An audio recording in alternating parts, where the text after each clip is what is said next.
अस्सलाम वालेकुम। आज की वीडियो में हम करेंगे एक्सरसाइज 5 है। ये जो mathematics book 3D3 7th edition जो न्यू एडिशन आया है उसी एक्सरसाइज है ये, और इसका हम करेंगे जी question number 4 and question number 5 करेंगे आज की वीडियो में। इसे जो पिछले क्वेश्चन से पहले करवा चुकी हूँ उसका लिंक मैं डिस्क्रिप्शन में दे दूंगी, आप वहाँ से देख लीजिएगा।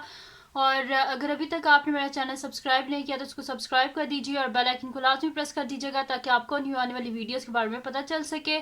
और जो मेरा सेकंड चैनल है जिसके बीच में मेरी कुकिंग की, क्राफ्ट्स की और रिडल्स की वीडियोस हैं, उसका लिंक भी डिस्क्रिप्शन में, उसको भी सब्सक्राइब कर दीजिएगा।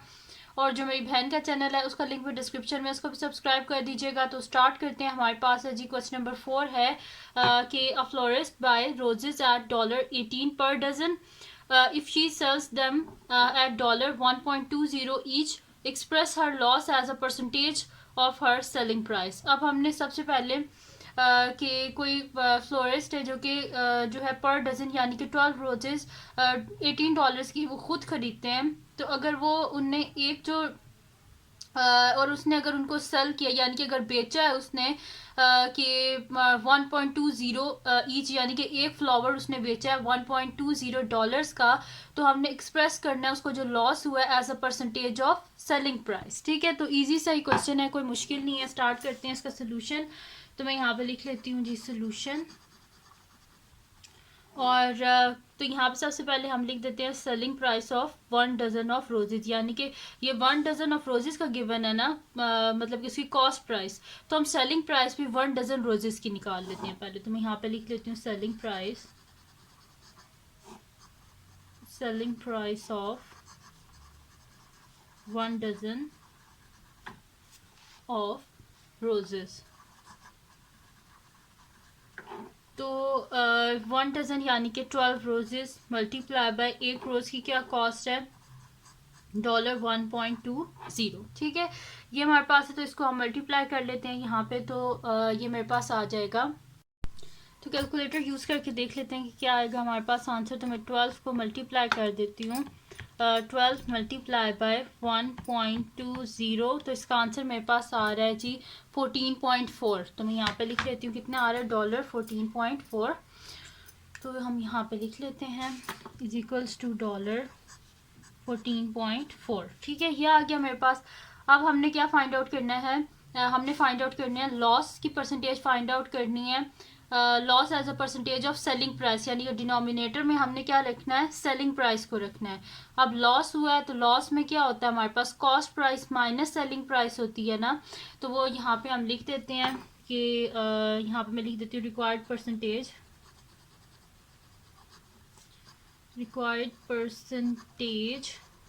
is equals to cost price minus selling price divided by हमारे पास क्या आ जाएगी, सेलिंग प्राइस। ठीक है, ये मैंने लिख भी दिया और मल्टीप्लाई कर देंगे इसे हम 100% से। तो कॉस्ट प्राइस क्या थी हमारे पास, $18। तो मैं यहाँ पे लिख लेती हूँ $18 minus $14.4 divided by selling price ही नीचे लिखेंगे $14.4 मल्टीप्लाई बाय 100%। ठीक है जी, ये आ गया हमारे पास। अब मैं नेक्स्ट शीट ले लेती हूँ, उस पर ये आगे मैं आपको करवा देती हूँ। तो ये मेरे पास हो जाएगा, यहाँ पे इसको माइनस करके देख लेते हैं कि हमारे पास क्या आएगा। तो 18 माइनस 14.4, तो ये मेरे पास आ रहा है जी इसका आंसर 3.6। तो मैं यहाँ पे लिख देती हूँ 3.6। तो डॉलर यहाँ पे लिख लेते हैं is equals to $3.6 divided by $14.4 multiply by 100%। अब क्या कर लेते हैं, 3.6 को मल्टीप्लाई कर लेते हैं इस 100 से। तो 3.6 मल्टीप्लाई बाय 100, तो आंसर क्या आ रहा है 360। तो मैं यहाँ पे लिख लेती हूँ और ये डॉलर और डॉलर कैंसिल आउट हो गया। तो 360 डिवाइडेड बाय 14.4 मल्टीप्लाई बाय ये जो परसेंट का साइन है, ठीक है, बेशक मल्टीप्लाई ना लिखें, बस साथ में परसेंट लिख दीजिएगा। अच्छा, अब 360 को डिवाइड कर लेते हैं हम। 360 डिवाइडेड बाय 14.4, तो यहाँ पे मेरे पास इसका आंसर क्या आ रहा है 25, यानी कि उसे लॉस कितना हुआ है 25% का उसे लॉस हुआ है। तो ये आ गया हमारे पास रिक्वायर्ड परसेंटेज। ठीक है जी, तो रिक्वायर्ड परसेंटेज क्या है हमारे पास 25%। अब चलते हैं इसके नेक्स्ट क्वेश्चन की तरफ, जो कि हमारे पास है जी इसका क्वेश्चन नंबर 5। तो क्वेश्चन नंबर 5 को हम देख लेते हैं। तो क्वेश्चन नंबर 5 है जी हमारे पास कि Shirley buys a fax machine and sells it to Devi at a gain of 25% on the cost price.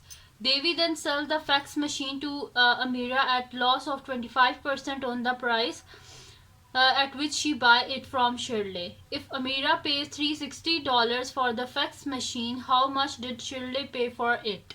यानी कि सबसे पहले देखें, एक लड़की थी शर्ले जिसने एक फैक्स मशीन जो थी वो उसने बेची थी देवी को, जिसपे उससे कितना हुआ था, प्रॉफिट हुआ था 25% का। फिर उसके बाद देवी ने जो है उसको आगे फिर बेचा उस फैक्स मशीन को, लेकिन इसको हुआ था लॉस हुआ था 25% का। इसने आगे जो है ना बेची थी अमीरा को ये फैक्स मशीन। उसके बाद वो कह रहे हैं कि इफ़ अमीरा पेज, अगर अमीरा ने देवी को प्राइस कितनी दिया, $360 पे किए हैं और ये लॉस पे $360 पे किए हैं, तो हमने ये बताना है कि टोटल जो शिरले है उसने खुद कितने की खरीदी थी। ठीक है, जिसने पहले खरीदी थी हमने बताना है कि उसने कितने की खरीदी थी। तो स्टार्ट करते हैं, इतना मुश्किल कोई क्वेश्चन नहीं है। सबसे पहले हम देवी से स्टार्ट करते हैं क्योंकि उसको लॉस पे उसने बेची है, और कितने की बेची है, $360 की। तो यहाँ से हम इजीली उसकी प्राइस निकाल सकते हैं कि देवी ने कितने की खरीदी थी।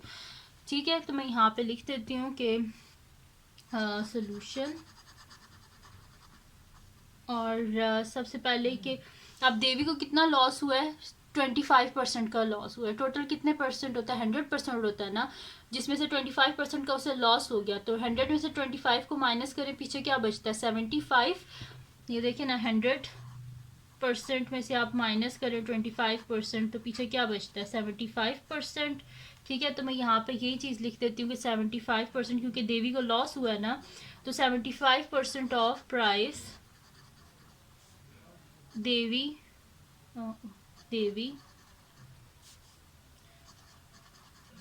buys from Shirley is equals to क्या हमारे पास देखें, यानी कि जो थी ना देवी जो थी, हमने निकालना है कि जो देवी है उसने खुद कितने की खरीदी थी। जितने की देवी ने खरीदी थी ना, उसका फिर हम 125% निकालेंगे, तो इजीली हमारे पास आ जाएगी कि शिरले ने कितने की खरीदी थी। तो 75% प्राइस देवी बाइज फ्रॉम शिरले इज इक्वल्स टू क्या हो जाएगा, $360।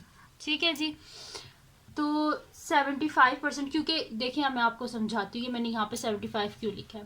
देवी ने जितने की खुद खरीदी थी ना मशीन, उस पे उसको 75 उसको जितने की उसने खुद खरीदी थी उस पे उसको 25% का लॉस हुआ था। इस वजह से मैंने यहाँ पे लिख दिया है कि 75%, यानी कि जो है ना जो जितने की उसने खुद खरीदी थी देवी ने मशीन, उसका 75% क्या है हमारे पास, 360 है। ठीक है, क्योंकि उन्होंने क्या बताया कि जो देवी है उसने 25% लॉस पे अमीरा को उसने बेची है $360 की, यानी कि जितने की उसने खुद खरीदी थी उसमें से उसको 25% अगर हम निकाल दें, यानी कि जितनी देवी ने खुद खरीदी थी शिरले से, उसमें से अगर हम 25% निकाल दें तो बनता है जाके $360। अब यहाँ पे हम क्या निकाल लेते हैं, इसके 100% निकाल लेते हैं ताकि हमें पता चले कि एक्चुअल प्राइस क्या थी जितने की देवी ने खुद खरीदी थी। तो मैं यहाँ पे लिख देती हूँ 1%, 75% है तो मैं यहाँ पे लिख देती हूँ 1% of price Devi buy from Shirley. तो यहाँ पे आ जाएगा $360 डिवाइडेड बाय 75। ठीक है, 1% आ गया। अब हमें क्या चाहिए, टोटल प्राइस चाहिए कि देवी ने कितने की खरीदी थी मशीन। तो मैं यहाँ पे लिख देती हूँ 100% और ये एज इट इज़। ठीक है, इसको लिख लीजिएगा। इज इक्वल टू मेरे पास क्या आ जाएगा, $360 डिवाइडेड बाय 75 मल्टीप्लाई बाय 100। ठीक है, ये हो गया मेरे पास। अब क्या कर लेते हैं, इसको सॉल्व करके देख लेते हैं कि हमारे पास उसका क्या आंसर आएगा। तो यहाँ पे मैं इसे सबसे पहले मल्टीप्लाई कर लेती हूँ तो कि मेरे पास आ जाएगा, इनको अगर मल्टीप्लाई कर लूँ तो मेरे पास क्या आ जाएगा, $36 और साथ में 30 डिवाइडेड बाय 75। इसको डिवाइड करके देख लेते हैं, 36,000 को डिवाइड कर लेते हैं हम 75 5 से। तो इसका आंसर मेरे पास आ रहा है $480, यानी कि देवी ने खुद कितने की ख़रीदी थी, $480 की। तो यहाँ पे लिख देती हूँ $480, यानी कि देवी ने खुद जो ख़रीदी थी मशीन वो कितने की ख़रीदी थी, 480 की, और फिर आगे बेची कितने की थी, 360 की, जिसकी वजह से उसे 25% का लॉस हुआ था। अब हमने निकालनी है प्राइस के जो है कि जो शिरले है उसने कितने जो है ना खुद उसने कितने की ख़रीदी थी और फिर उसे प्रॉफिट हुआ था देवी को बेचने पे। तो यहाँ पे अब मैं ये लिख भी देती हूँ ये चीज़ के Devi buy the fax machine from Shirley, ये जो प्राइस आई है इसको लिख लेते हैं पहले कि यहाँ पे मैं लिख देती हूँ Devi buys the fax machine from Shirley at $480। ठीक है, तो ये आ गया। अब ये हो गया। अब हमने क्या निकालना है कि शिरले की निकालने के उसकी कॉस्ट प्राइस क्या थी। अब उसकी हमारे पास सेलिंग प्राइस आ गई है कि शिरले ने कितने की बेची थी, $480 की। अब हमने उसकी कॉस्ट प्राइस निकालनी है और इधर इन्होंने बताया कि उसको 25% का क्या हुआ है, प्रॉफिट हुआ है। तो टोटल परसेंटेज क्या होती है, 100%, और उसे 25% का प्रॉफिट हुआ है, यानी कि 100 + 25 क्या हो जाएगा, 125। तो मैं यहाँ पे लिख दूंगी कि 125%, शिरले को 25% का प्रॉफिट हुआ है, तो 100 + 25 क्या हो जाएगा, 125। तो 125% of cost price is equals to क्या हो जाएगा मेरे पास, यानी कि 125% ऑफ कॉस्ट प्राइस क्या है मेरे पास, $480, क्योंकि इसे प्रॉफिट हुआ है ना। जब शिरले ने बेची है $480 की, तो उसे 25% का प्रॉफिट हुआ है। इसी वजह से मैंने यहाँ पे लिख दिया है 125। तो अब यहाँ पे हमने क्या निकालना है, इसका टोटल 100%, यानी कि हमने बताना है कि टोटल असल में क्या कॉस्ट थी, यानी कि उसकी अपनी कॉस्ट प्राइस क्या थी। तो मैं यहाँ पे लिख देती हूँ कि 1% of cost price is equals to $480 divided by 125। हमें क्या चाहिए, टोटल कॉस्ट प्राइस चाहिए, तो प्रॉफिट के अलावा हमें सिर्फ कॉस्ट प्राइस चाहिए, तो इस वजह से हमें उसका सिर्फ 100% चाहिए। तो मैं यहाँ पे लिख दूंगी 100% of cost price is equals to $480 divided by 125 multiply by 100। तो इसको मल्टीप्लाई कर देते हैं 100 से, तो $48,000 डिवाइडेड बाय 125। तो ये मेरे पास हो जाएगा, यहाँ पे मैं कर लेती हूँ 48,000 डिवाइडेड बाय 125। तो इसका आंसर मेरा आ रहा है $384। तो मैं यहाँ पे लिख देती हूँ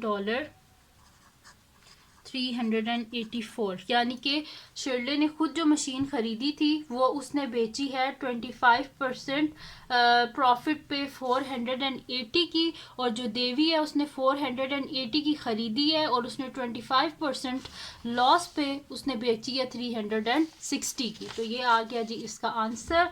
तो मैं यहाँ पे लिख भी देती हूँ कि शिरले paid $384 for the fax machine। ठीक है जी। तो फैक्स मशीन के लिए उसने कितने पे किए हैं, $384। तो ये थी जी आज की वीडियो जिसमें मैंने आपको करवाया है एक्सरसाइज 5A का question number 4 and question number 5। तो अगर ये वीडियो आपके लिए हेल्पफुल है तो उसको लाइक कीजिएगा, हमारे चैनल को सब्सक्राइब कीजिएगा और बेल आइकन को लाजमी प्रेस कर दीजिएगा ताकि आपको न्यू आने वाली वीडियोस के बारे में पता चल सके। और जो मेरा सेकंड चैनल है जिसपे मेरी कुकिंग की, क्राफ्ट्स की और डिटेल्स की वीडियोज़ हैं उसको भी सब्सक्राइब कर दीजिएगा। और मेरी बहन का जो चैनल है उसका लिंक भी डिस्क्रिप्शन में, उसको भी सब्सक्राइब कर दीजिएगा और अपनी दुआओं में लाजमी याद रखिएगा। अल्लाह हाफिज़।